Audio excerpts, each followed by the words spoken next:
Okay အားလုံးပဲမင်္ဂလာပါခင်ဗျာကျွန်တော်ဒီနေ့ပြောပြမယ်ဗီဒီယိုသင်ခန်းစာလေးကတော့ Format Factory အသုံးပြုပြီးတော့ဗီဒီယို MP4 MP3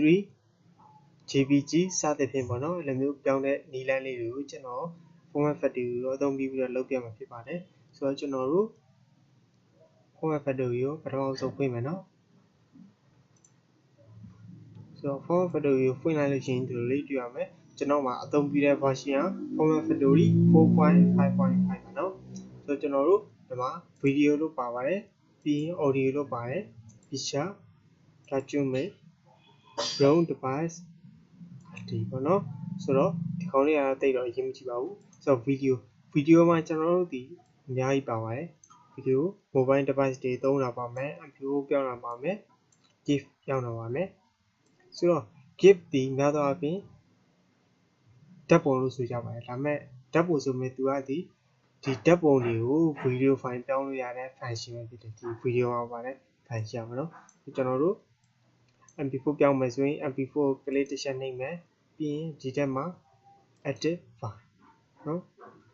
ပြီးကျွန်တော်တို့ file လေးတွေဖွင့်ရပါတော့ဆိုတော့ကျွန်တော်မှာတော့လောလောဆယ် MP4 file မရှိလို့ကျွန်တော် MP4 to 3 ကိုပြောင်းပြပါမယ်ဆိုတော့ MP3 ပြောင်းမှာဖြစ်တဲ့အတွက် audio ကိုသွားပါမယ် MP3 ပါဆိုတော့ပြီး edit file မှာကျွန်တော် desktop မှာရှိတယ်ကျွန်တော်မှာတော့လောလောဆယ်မရှိသေးဘူးဆို okay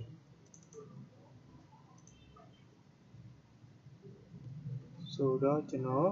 software လေးတစ်ခါကို download ဆွဲပြမယ် sorry ပြောင်းပြမယ်ပေါ့နော်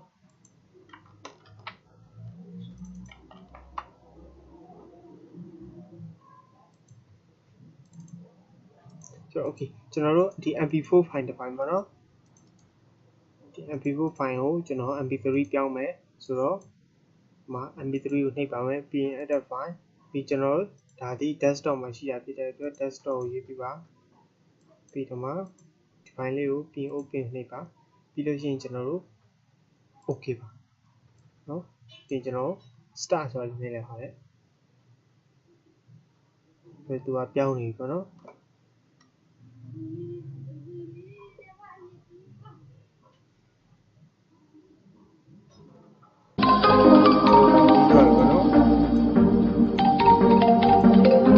output folder ဒီမှာ C user တဲ့က Automi desktop format factory desktop ရ format factory ဆိုတော့ file လေးထဲမှာဒီမှာရှိပါတယ်သူ MP3 ပြောင်းပြီးပါပြီပေါ့နော်ဆိုတော့ကျွန်တော်တို့ clear လုပ်လိုက်ပါတယ်ဆိုတော့ picture ထဲမှာဆိုလည်းအဲ့တိုင်းပါပဲကျွန်တော်တို့တကယ်လို့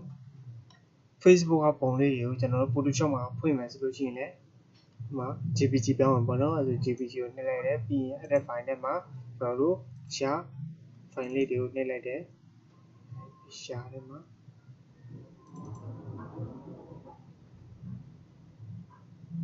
နော်ဒီကောင်လေးကိုတစ်ချက်နှိပ်လိုက်မယ်ပြီးရင် okay ပြီးရင် start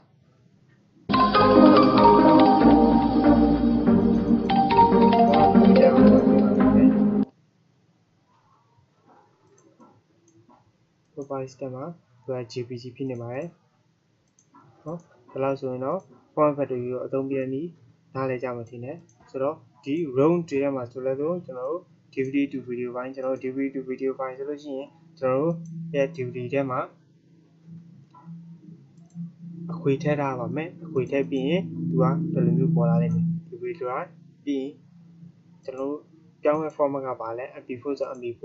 click တစ်ချက်နဲ့လိုက်ပြီး combat ဆိုလို့နှိပ်လိုက်အဲ့လိုဆိုလို့ရှိရင်ကျွန်တော်တို့ video ထဲက DVD ထဲက video file လေးတွေကိုသူက MP4 file အဖြစ် save ပေးပါလိမ့်မယ်ဆိုတော့ဒါတော့ဆိုရင်တော့ format factory ကိုအသုံးပြုနည်းကိုနားလည်ကြမှာဖြစ်ပါတယ်